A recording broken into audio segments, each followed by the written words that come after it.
conversation with Edith Tayang.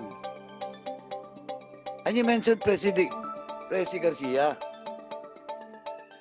Huwag mo na nga kaming lukuhin At dito. the year 2000,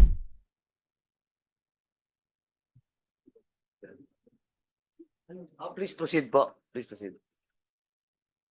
Good afternoon po sa inyong lahat. Ito po ang position paper ko, Re-Allegations of Daisy Quiroz during the Congressional Committee hearing on July 16, 2024.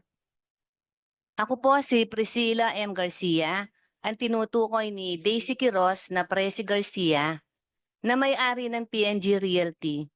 At sinasabi niya na ako daw ay real estate agent ni Mr. Eddie Tayang.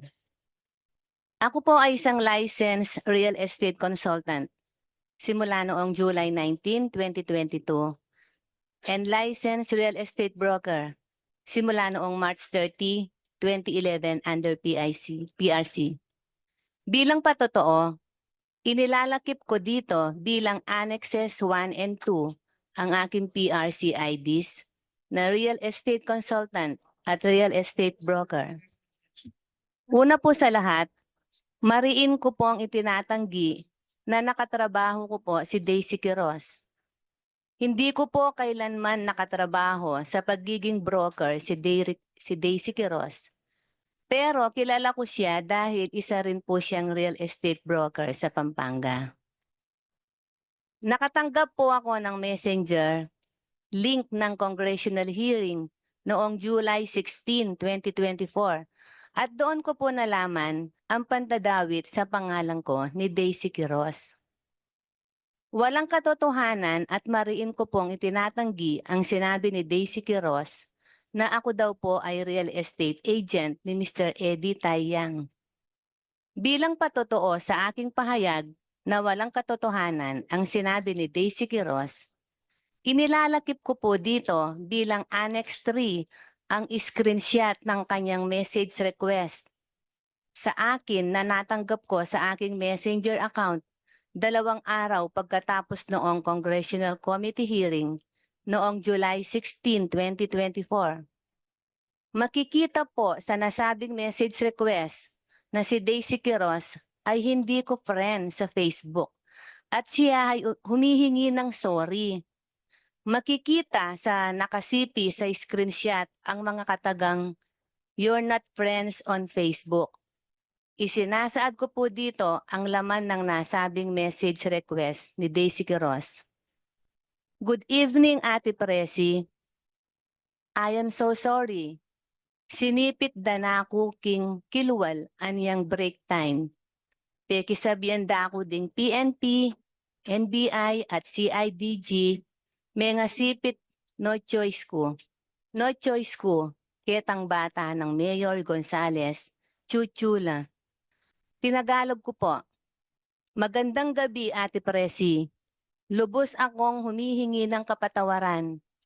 Inipit na nila ako sa labas noong break time.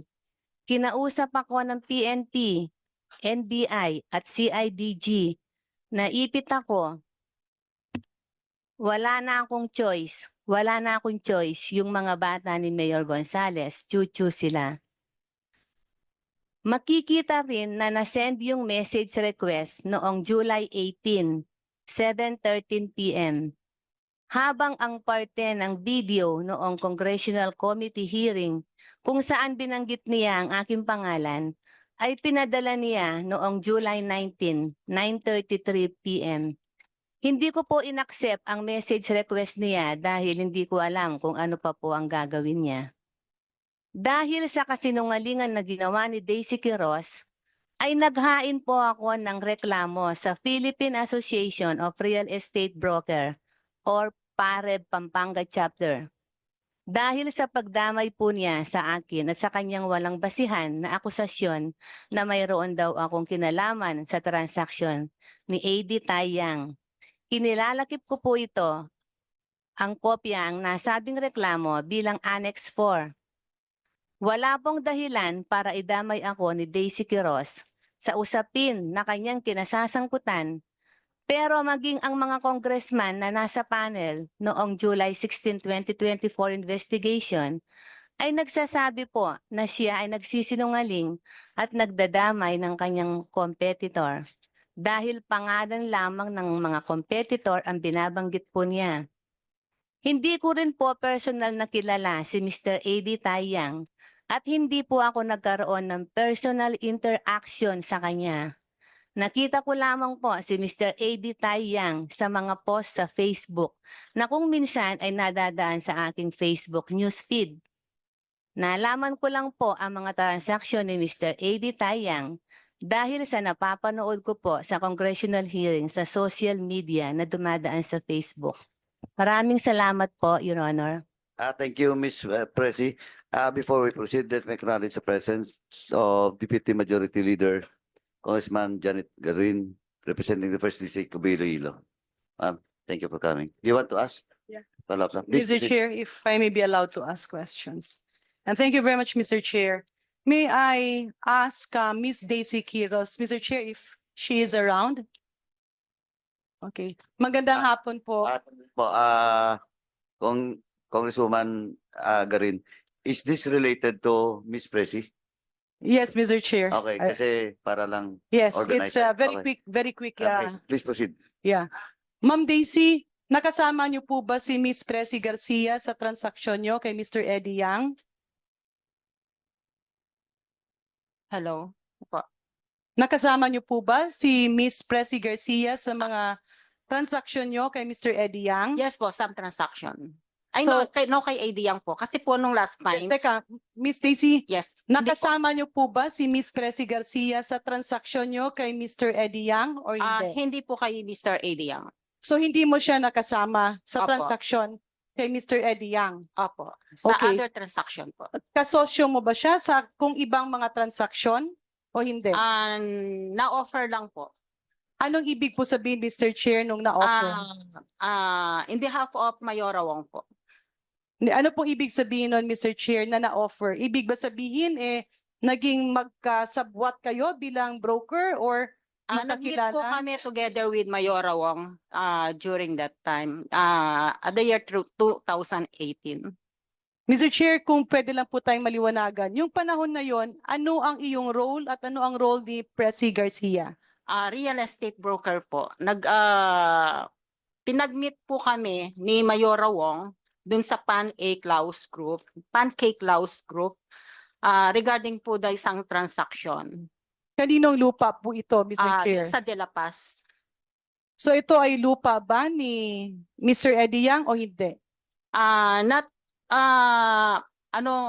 lupa ni AD Yang po. Si Mayora Wong po ang inofera namin during that time. So Mr. Chair, ang ibig pa sabihin ni Miss Daisy Quiros, may lupa, siya yung broker. At Yes ngayon, po. ipinakilala ni Mayor Wong si Miss Presi Garcia para maging kasosyo mo o hindi? Transact po. Ano pong ibig sabihin, Mr. Chair, ng Binili katransak? po ni Mayora Wong, Your Honor, yung subject lot. And then si Presi M. Garcia po ang pina-facilitate nung Balik, mga ibig documents. sabihin, may lupa kang binibenta at binibenta mo kay Mayor Wong. Tapos Yes si po. Mayor Wong, ang kanyang pinapacheck ng papeles ay si Miss Presi Garcia. Ganun po ba, Madam? Yes po, Your Honor. Okay. Mr. Chair, let me remind Miss Daisy Quiros, this is a very serious investigation. Ang gustong marating ng komitiba na ito ay malaman kung ano ang mga kapalpakan, ano ang mga problema, ano ang mga kailangang baguhin. And in the quest for looking for ways to correct all the wrongdoings, mas magiging mahirap po ito kapag magdadawit ka ng maraming mga tao na wala namang kinalaman. Because, I'm not sure, Mr. Chair, if that is a violation, because my layman's understanding will actually be the fact na baka may kinalaman si Miss Daisy Quiros kasi obviously she's trying to divert the attention of this committee. With that, Mr. Chair, let me remind Miss Daisy Quiros, nasagutin lang yung tama. Kung merong mga nagpre-pressure sa'yo, pwede nating filean ng reklamo. Meron po bang nag-pressure sa'yo na ituro ang ibang tao para malinlang ang investigasyon na ito or wala? Wala naman po, kasi totoo naman pong during that time, matunog po ang pangalan niya sa transaksyon sa San Simon. Ano pong ano pong ibig sabihin nyo na matunog ang pangalan? Broker siya ni Eddie Yang? Empleyado siya ni Eddie Yang? Hindi naman po actual na broker siya ni Eddie Yang, pero sometime, I don't know kung nag-offer din siya. At ang tinanong po last time sa akin, kung sino-sino mga brokers or agents, ang sabi mo, hindi lang ikaw ang broker nakipag-transact kay Eddie Yang. Sino-sino po ang mga brokers na to at agents? Kaya So, po, Mr. nasabi ko po. Chair, let me go back to Ms. Presi Garcia. Did you have any transaction? Meron ka bang ibinenta na kahit isang square meter ng lupa kay Mr. Eddie Yang or wala? Microphone, please. Pakipindot po. Sa harap. Wala po, Your Honor. Mr. Chair, may we remind Ms. Daisy Quiros that she is under oath. And allegations na iniipit siya ng PNP, iniipit ng CIDG, these are glaring accusations. Dalawa lang po ito, baka gusto niyang umiwas or gusto niyang mandamay. And at the appropriate time, Mr. Chair, alam ko marami pa yung gustong magtanong, but if the members of the committee will respect my desire, I'm somehow inclined to hold Ms. Daisy Quiros in contempt, citing the fact that she is diverting the issue being discussed in this committee. But I will put that motion, Mr. Chair, at the proper time. Thank Thank you, Mr. Chair. Thank you, Deputy Majority Leader Garin. Madam Queros, kasi nandito yung transcript ng exchanges of questions and your answer during the previous hearing. Si Vice Chair Luistro nagtatanong. Malinaw po dito, tinumbok mo po yung PMG Realty. Yes po, PMG Realty. Now you're telling na, kasi PMG Realty is, di ba, Presi Quiros. Apparently po, tinanong din po ni Sandali. Honorable. Sagutin mo ang tanong ko. But PMG is referred to Presi Quiros. Presi Garcia. PMG Realty po, Presi M. Garcia. And in fact, you mentioned the name of Presi Garcia last hearing. Tama? She was mentioned by Honorable Congressman Teka. Gonzales as well. Eto na naman tayo napaka-pilosopa mo. Maaga ka pa, ipapakulong na kita dito. Ba't mo itutulak kay Dan? Pinakonfirm sa'yo, kinonfirm mo. Yes Na po. ang tanong sa'yo ni Dan, bakit hindi mo sinabi na yung PMG is Presi Garcia? Tinanong ka kasi ni Dan, Chairman Dan noon. Nandito yung transcript sa akin, no? PMG Realty po kasi nababasa ko po rin sa San Simon before. Marami pong nakapost na PMG Realty sa mga Oo nga, pero tinanong ka diretso na ni Chairman Dan nung nakarang hearing with regards to Presi Garcia. And you confirm that Presi Garcia is one of the broker. Yes kay po, yung Diang. PMG Realty po. Yun po One of yung the broker I kay was Diang. mentioned. No, one of the broker kay Diang, because the topic during the time is who are those brokers involved kay Diang. And you pinpointed to Mr. Presi Garcia, PMG Realty. Your Honor, Ano? ang tinanong po sa akin, sino-sino po ang mga brokers and agents sa subject? Nako, eto ka na Sa naman. loob ng Eto, last na lang to Ang tanong sa'yo ni John, did you know Presi Garcia? Nung una hindi mo sinagot. Nung sinagot mo na, yes po, kanina ka pang sinatanong kung sino pa mga kilala mo ng mga brokers na related kay Eddie Yang. Hindi ka tinanong namin dito kung sino mga brokers na kilala mo sa buong Pampanga. Because the subject matter during the time is not even, Tumang, the subject matter and person during the time is your transaction with Eddie Tayang. Pwede ka bang lumusot doon? We never question you, ask you kung sino mga brokers sa Pampanga. We ask you about those brokers involved in the transaction for Eddie Tayang. And yung PMG Realty and Mr. Quiros. Presi Garcia. Honorable Luistro, she asked me about the brokers in Pampanga po during the Eto previous. talagang sinungaling ka talaga. Gusto mo ba sabihin na tinanong ka lang kung sino mga broker? Ang dami-dami. Well, in fact, before that question, you've been asked by the members of the committee, kasi sinabi mo may mga barangay captains, di ba, na involved. Tama? Yes po. Oh, ang premise doon kay Eddie Yang. Ngayon, nag-mention ka dito, Barangay San Pablo, Libutad, Barangay Captain Bando, Barangay Captain Aming of Pablo Propeo, Barangay Captain Randy of San Isidro, Barangay Captain Ramelo Mangay of De La Paz. Minention mo lahat to. On the question to you, your involvement in the transaction with Edith Tayang. And you mentioned Presi Garcia. Huwag mo na nga kaming lukuhin At dito. the year 2018 po, yung honor. Hindi, Na-mention din po tinatanong siya mo ni 2018, whatever year. Eh, kasi sinasabi mo na ang tanong is referred to all brokers. In Pampanga, no. You were being asked the time, brokers which is related to Eddie Tayang. Because you claimed na pinipigilan ka nila, di ba? Tama? Yes po. Oh, ngayon sasabihin mo, tinanong namin, buong Pampanga, no. Those persons only involved in the transaction with Eddie Tayang. Minention po sa akin yung regarding sa San Simon po. Kung sino-sino lahat mga nakatransact Mr. na Chair. brokers Dali, and ang agents. tinatanong ko lang sa iyo kanina, kahit nung sumagot ka kanina, binago mo yung statement mo, di ba? Well, in fact, kahit dito sa messages mo, kay Presi Garcia, binago mo na. Sabi mo nga dito, na-pressure ka lang, di ba? Tama? Tinatanong po kasi yung mga brokers na alam ko. Na-related kay Eddie Tayang. Ang Miss- natatandaan ko po, Your Honor, nag-offer din po siya during that time, pero I don't know kung nag-push through po yung transaction nila. Yeah, Yun Mr. po yung Chair. So- sinabi ko last time. Mr. Chair, Yes, Senator. can I ask Miss Daisy Quiros, sino po ang sinasabi nyo dito sa mga text messages nyo na iniipit ka? Meron po ba? Naipit na po ako dahil dun sa mga question kung sino-sino yung mga alam ko.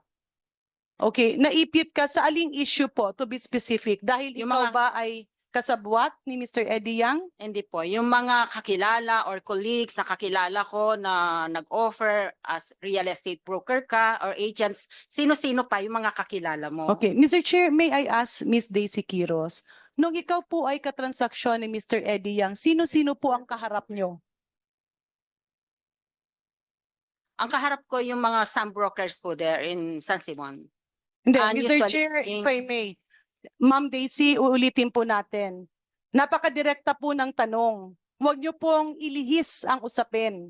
Ang tanong kasi, sino-sino ang kaharap mo nung nagbebenta ka ng property kay Eddie Yang? Si AD Yang po, tsaka yung landowners. Sino pang iba?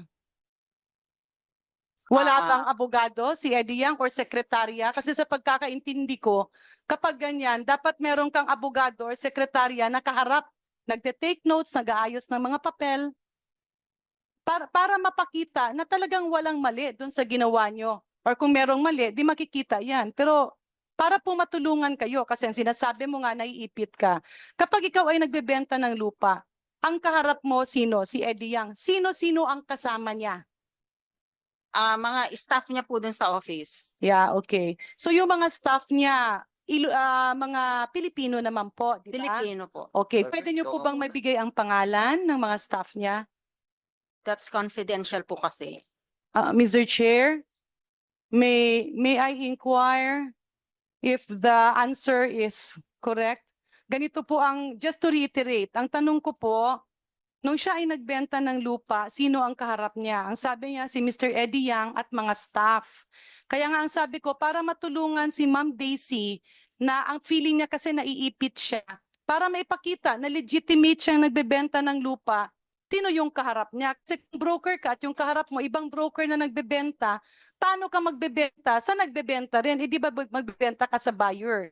So yung tanong ko, Mr. Chair, sino-sino ang kaharap niya ng mga kasama nung buyer? Ang sagot po, it's confidential. If there's here, may I ask the wisdom of this committee?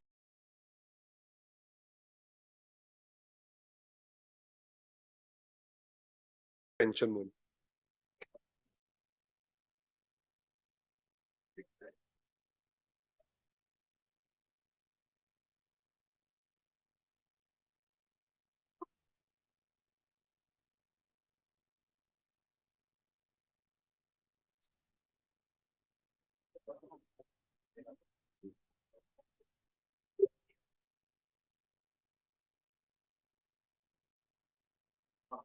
Ano to sigarin eh.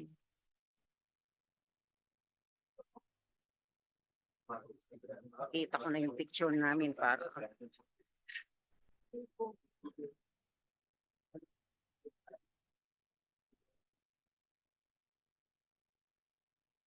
Yung mga kong kausapin. Sige. Ma'am, excuse, may binanggit po kayo ng love group. Na? Love group po ba yan? Wala.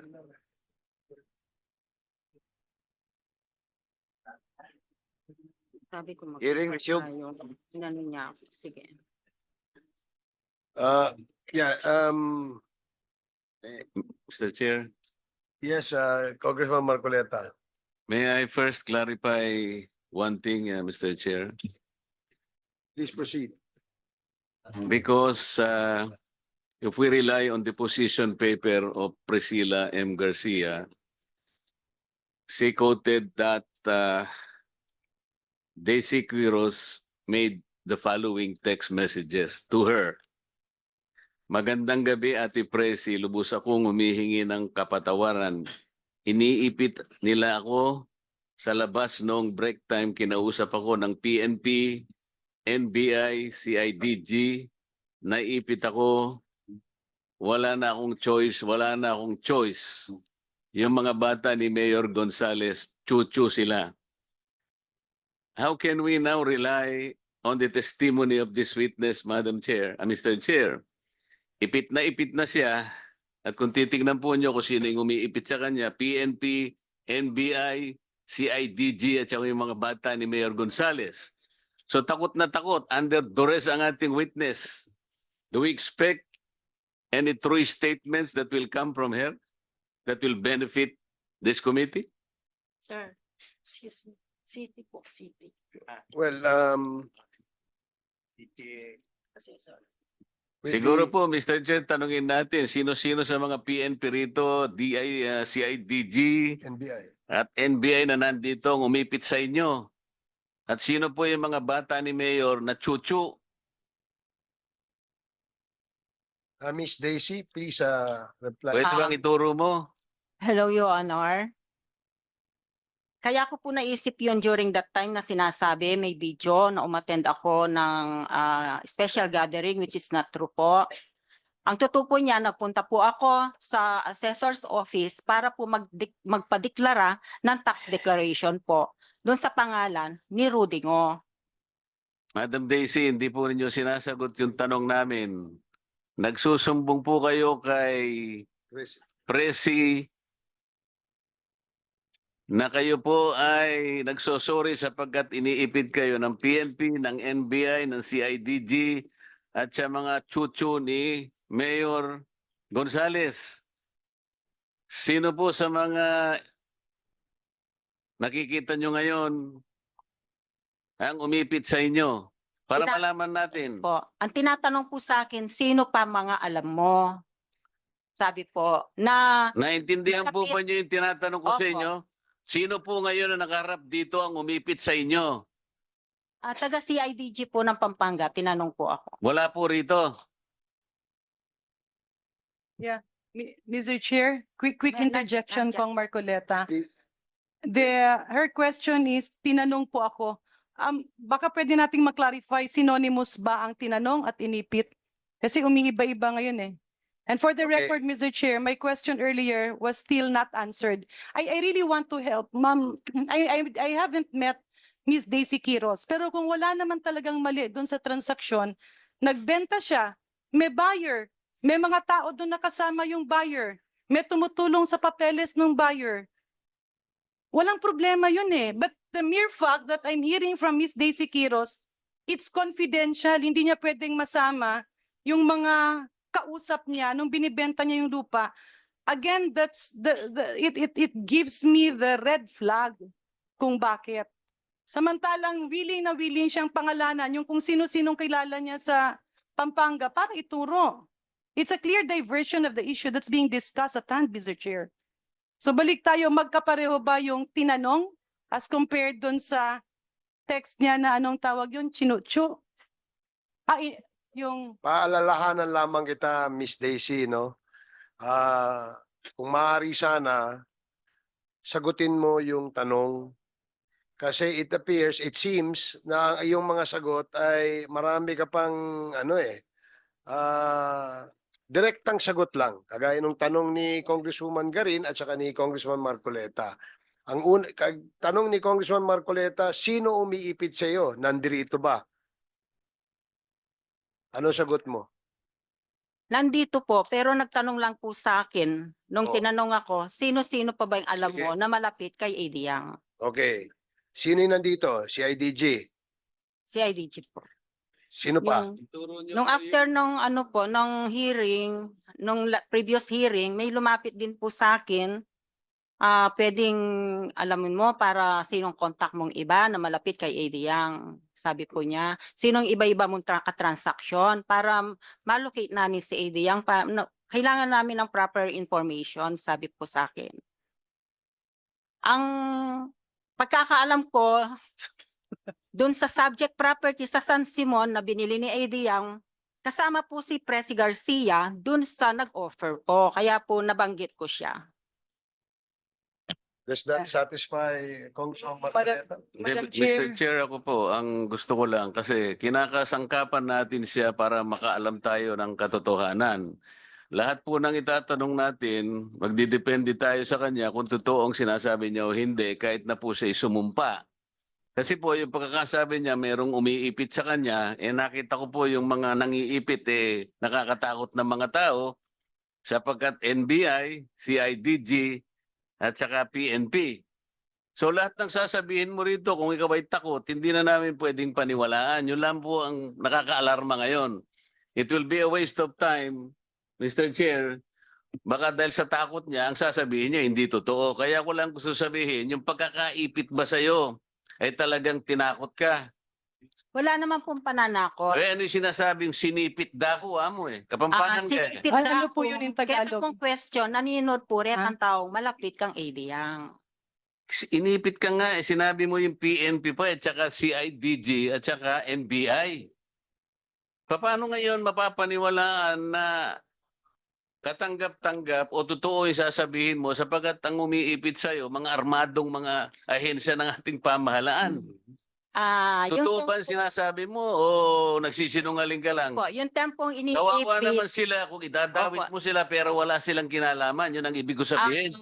I mean po yung iniipit na pressure po ako. Yeah. Oo nga, ba't kinakailangan banggitin mo sila?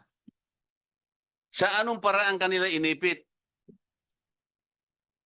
Anong paraan kanila inipit? Parang mapagsabi ka lang ng totoo dito. O hindi ka magsasabi ng totoo dahil nga iniipit ka. Ito yung problema. Bigyan mo kami ng halimbawa. Paano ka naiipit? May tinanong si Congresswoman Garin. Hindi mo masasagot ng diretso dahil nakaipit ka. Baka mamaya magtatanong ako sa'yo. Sasabihin mo, ipit na ipit ka pa rin. Hindi na ako magtatanong. Walang silbi itatanong ko sa'yo. Your Honor, ang sinabi ko pong iniipit, yung pagtatanong sa akin tuwing before hearing, after hearing, yun po, napipressure po ako na sa mga Sino ang question. nagtanong sa'yo na napaipit? Sino? Sino nagtanong sa'yo?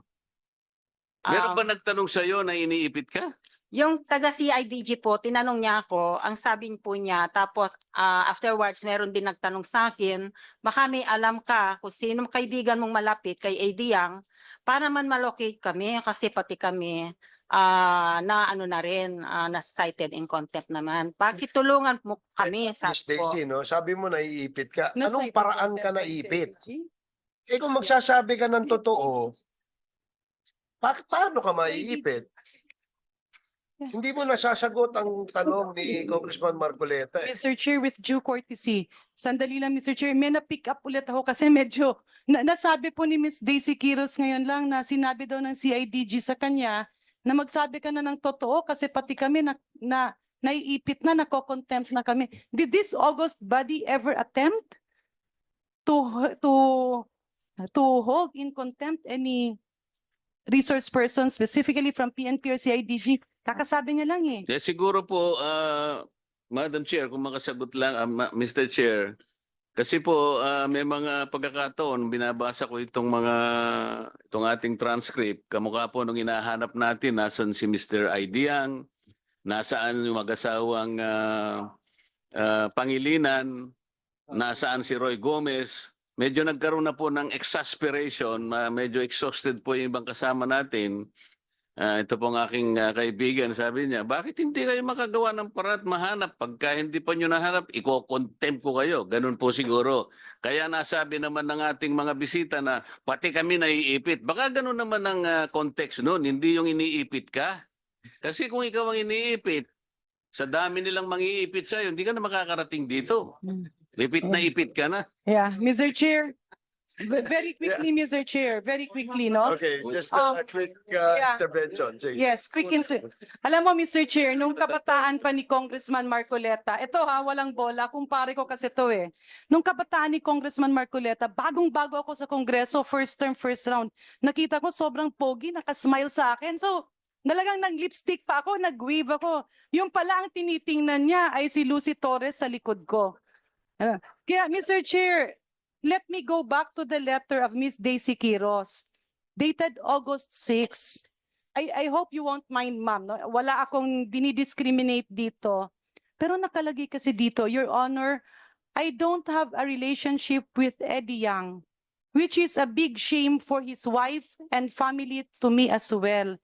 Did this committee ever accuse Miss Daisy Quiros of a special relationship? Kasi So, Mr. Chair, did anybody in this committee accuse Miss Daisy Quiros of a special relationship? Kasi ito yung sulat niya eh.